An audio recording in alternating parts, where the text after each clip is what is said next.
So how would you explain the book to someone and not spoil it? I would say that it's the story of someone who comes from a world where she's had everything taken away from her. It's a very young girl, a Nigerian girl called Little Bee, who gives the book its title. And she's 16 when the book opens. And she's had to leave her village in the delta area of Nigeria because their oil has been discovered in it. And this is true. This is what happens in that area of the world. There's a lot of oil. Nigeria is the 8th largest petroleum exporting country in the world. Exports more oil than Iraq. And the struggle for that oil means that her village is just wiped off the map. She has nowhere to go. She becomes a refugee. She goes to London, presents herself as an asylum seeker, which she's legally entitled to do. And yet the United Kingdom puts her into a refugee detention centre, which it turns out we do. There's 10 of these places distributed around the United Kingdom. They're incredibly secretive. Most of them are run for private profit by private corporations, which are multinationals who essentially are treating refugees like a cash crop. Right? I mean, the more refugees they have in their detention centres, the more money they make. My tax money pays for this. And it's an outrage and a scandal, which I discovered quite by accident when I ended up working in one of these centres for a while. You worked in one of these places? Sure, yeah. When I was a student, I was taking a summer job, and I worked for 3 days completely by accident, in the canteen of a refugee detention centre, serving food to these people. I didn't know what it was. I was asking them, why are you here? What have you done wrong? Because it was a prison. And they said, we have committed no crime. These were people from Kosovo and Somalia and all over the world. Do they literally have to fill out a form to get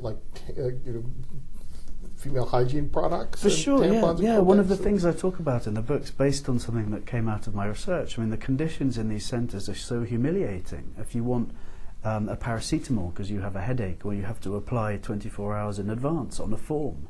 And if you're a woman, if you want sanitary towels, you have to apply for them one at a time. There's a brilliant quote in the book that I've taken from a report by an independent investigator into the conditions in these centres. Because, guess what? I'm not the only one who thinks that the conditions in these places are appalling.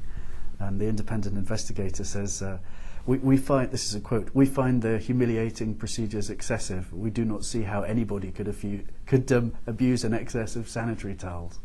So she's locked up for 2 years in one of these centres when she arrives in the UK. And she gets out and walks across the English countryside, straight through central London, to the house of a woman who it turns out she knows. Now this woman is a white English middle-class woman, magazine editor, London-based. Sarah. This is Sarah, yeah. And she has everything, really. She has a family, she has a great job, glittering career ahead of her. It's hers to lose, really. And then one day, Little Bee turns up on her doorstep, knocks on the door, and says, "Can you help me? I've got nowhere else to go. You're the only person I know in this country." And it's true, they do know each other. And we slowly realised that a few years before, these two women had already met. And they'd met in Nigeria in circumstances that are quite dark and difficult. There's a missing finger involved. We can say that because that's pretty early in the book. That's a missing finger, yeah. Sarah is invited as part of the pivotal scene of the book to remove one of her fingers in order to save the life of a girl that she's never met. And her response to that defines her as a character. Will she do that or won't she? The actual scene where that happens isn't revealed till maybe a third of the way through the book, and that's the way I like to write. I mean, I'm really committed to realism, and I'm really committed to reality. So I like to let the characters tell you their story as if they'd just met you. I mean, I love my protagonists to address you directly as the reader, but and then to be realistic in terms of how much of their own story they trust you with.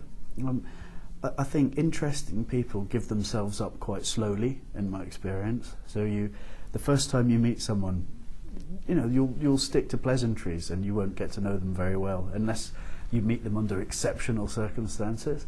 Maybe the second time they'll trust you with a little more, and the third time, you might give to someone the key that will unlock you as a person slightly more. And I like to let my characters do that. They're not going to tell you everything up front. As and when they trust you as a reader, they reveal themselves a little more. And not everything is made explicit either in the story. This is something I like to do now. I think I've got really good readers. In fact, I know I've got good readers because I get a lot of email from them.